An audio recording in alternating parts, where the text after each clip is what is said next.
A pessoa está conectada, né? É conectada. Às vezes a pessoa pode ter tido experiências semelhantes se não ter lembrado na Pode volta ser pro corpo. interessante isso. Ou o fato de eu estar contando isso, eu paguei um mico no espaço, descobri que eu não sabia nada, pode derrubar também o conhecimento que alguém achava que tinha. Exatamente. Ou achava, e isso não é verdade, nenhum de nós sabe muito. Não sabe Agora, problema nenhum, né? agora, o pouco que a gente sabe sobre isso, dá pra gente se virar com isso, dentro da experiência. Agora, a nível infinito, só Deus sabe tudo, mas a nível de saída do corpo dá pra entender um monte. E não dá pra entender de infinito, mas dá pra abrir o horizonte de um monte de coisa. Fala É que você tipo fala. assim, tem muita. Acho que qualquer outra pessoa, talvez assim, que tivesse um pouco mais de. Uma pessoa que tivesse arrogância mesmo, eu acho que ela contaria essa experiência de uma forma completamente diferente, porque ela não teria coragem de admitir mesmo. A ignorância. E eu gosto de contar essa experiência, porque eu sempre falo, eu não sou mestre de nada, então eu estou lidando com um tema em que eu pude aprofundar e por isso eu posso compartilhar, mas não como um mestre, sim como um compartilhador de informação para quem queira aprofundar. E eu gosto muito de contar essa experiência. E outra coisa, Sara, não é para fazer média não, eu sou assim mesmo. Não, e me dá um prazer grande contar isso, de que eu não sou bambambam, que eu não sou mestre, sabe? E eu estou mexendo com isso há muitos anos. Imagina quem está mexendo há poucos anos com isso e acha que sabe muito. Fazendo isso, né? Desde os 15, fiz 60. Então o quê? Quantos anos? 45? Então o que acontece? Isso mais do que qualquer um da nossa daqui, pô.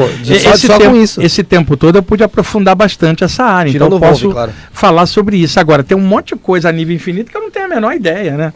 Ô Wagner, você começou a falar de relatos, então tem dois. Eu já tinha te pedido uma outra vez, quando a gente se falou há uns anos atrás, que são muito chamativos. Talvez alguns que estão aqui acompanhando já devem conhecer, mas que são bem legais. É um que você falou com um suicida, você estava no centro e de repente apareceu um suicida na sua frente. E a outra foi que você foi fazer uma palestra, eu acho que no Nordeste, e aí apareceram espíritos negativos meio que te ameaçando. E aí, uma por vez. Sim. Vamos mudar do suicida. É só essas duas. Eu estava com um grupo. Tem mais um que eu quero ouvir. E a gente diminuiu a luz, deixou a luz azul. Fui conduzindo um relaxamento com a turma, tá? Eu estou mais ou menos em pé aqui, uns 3 metros a turma sentada. De repente, eu percebo no meio do exercício, assim, por clarividência, um homem rastejando, cara, da esquerda para a direita no salão. Vinha rastejando, cara. Sabe? Dava para ver que era um espírito daqueles bem sofrido, né? O cara chegou perto de mim, eu olhava no braço dele, tinha tufos de grama e terra, era um suicida ligado à questão do cadáver, cara. Foi levado lá para eu ajudar. O cara abria a boca para tentar me pedir ajuda, saía vermes, um monte da boca dele. Ele emulou o estado do cadáver, a mente dele reproduziu. A consciência dele trouxe de volta. Eu comecei a dar um passe para ajudar, sabe? E não estava adiantando muito, porque eu estava conduzindo a prática, não estava... E eu fiz o melhor de projetar energia. De repente, uma luz atravessou o teto. Era uma esfera de luz, desceu perto de mim e começou a puxar a energia da minha testa. Quer dizer, era um ser elevado, puxou a energia de mim para ele condensar e chegar no suicida que era denso. Plasmou uma mulher hindu lindíssima, que era uma mentora espiritual que eu via muito quando eu morava no Rio de Janeiro. Essa experiência já foi em São Paulo. Ela segurou o cara no colo, o cara não tinha nojo nenhum, Felipe. E eu, vendo aqueles vermes, me deu uma sensação de asco, que não era mental, era uma reação fisiológica. Né? E ela abraçou aquele sujeito cheio de verme com amor enorme, igual a mãe pega um filho. Botou o cara no colo como se fosse ninar e botou ele para dormir. Abriu a passagem para levar ele de volta e falou assim: Wagner, não é só projetar energia como técnica, tem que ter amor.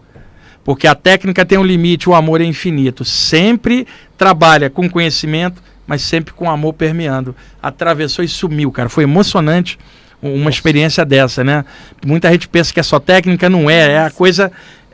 estar atento ao sofrimento do outro, a sensibilidade disso. E o lance foi em Vitória. Não foi no Nordeste, não. Foi em Vitória, mas isso aconteceu em outros lugares. Foi numa época de Copa do Mundo, acho que a Copa do Mundo 2002, que o Brasil ganhou. Os jogos eram na Coreia e no Japão, era de madrugada aqui, né? Porque o fuso horário diferente. E eu me lembro que era Brasil e Bélgica. O Brasil pegou a Bélgica na primeira etapa e depois mais na frente.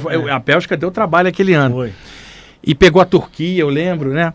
E aí era o jogo do Brasil com a Bélgica. Na primeira fase, a fase classificatória, acho que o jogo era 6 da manhã, 7, eu não me lembro.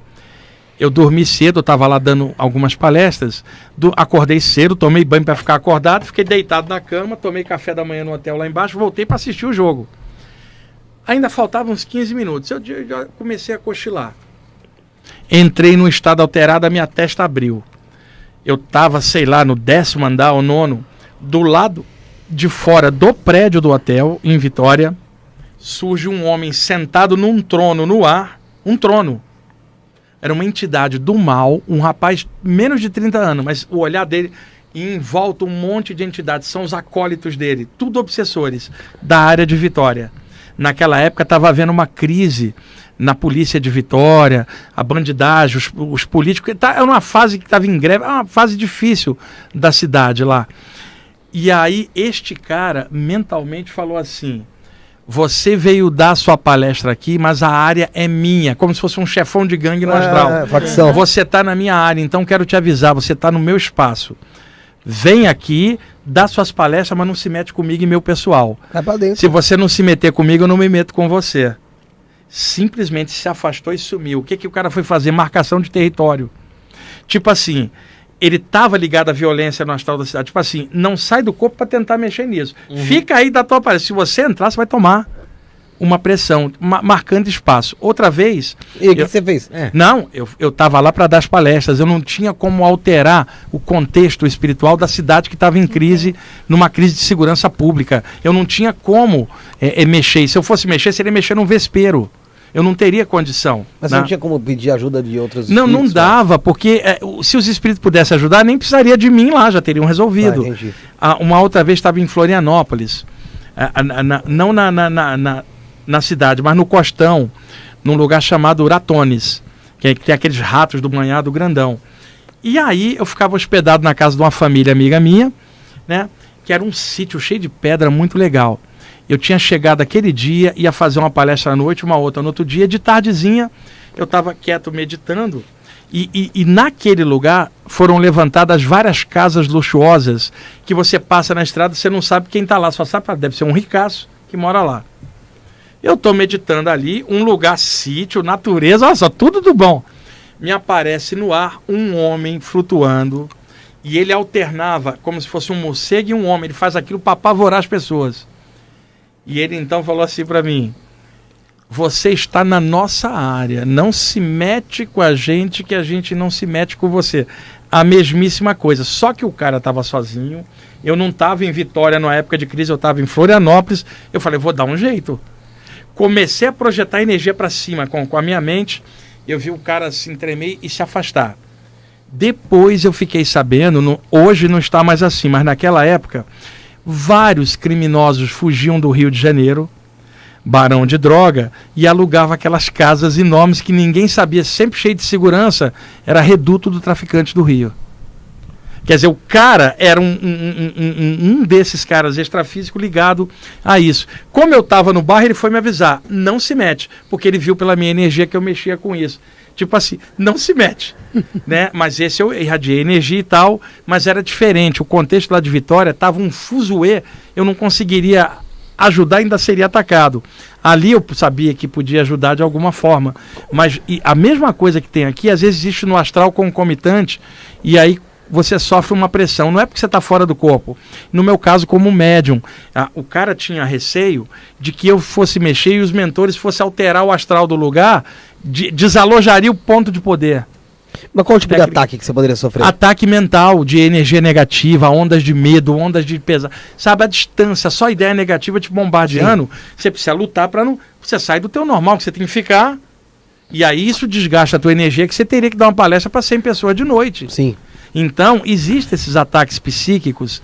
Outros médios que estão assistindo a gente já passaram por isso, Felipe. Por isso que não é muito fácil trabalhar com essa área dando palestra e curso. A maioria não aguenta, por causa dos assédios extrafísicos que vêm por causa do que você está fazendo. Na verdade, eu ia até comentar isso, que assim, quantas pessoas você já não ajudou?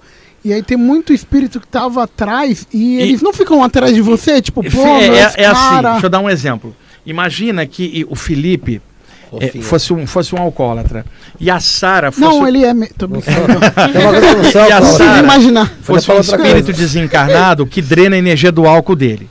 Eu não estou vendo a Sara. Eu chego pro Felipe e falo, Felipe, eu vou te levar no Alcoólicos Anônimos, cara, porque vai te ajudar, vai ter um apoio. Espiritualmente eu te ajudo, mas você precisa de um ponto de outras pessoas que já passaram pelo vício.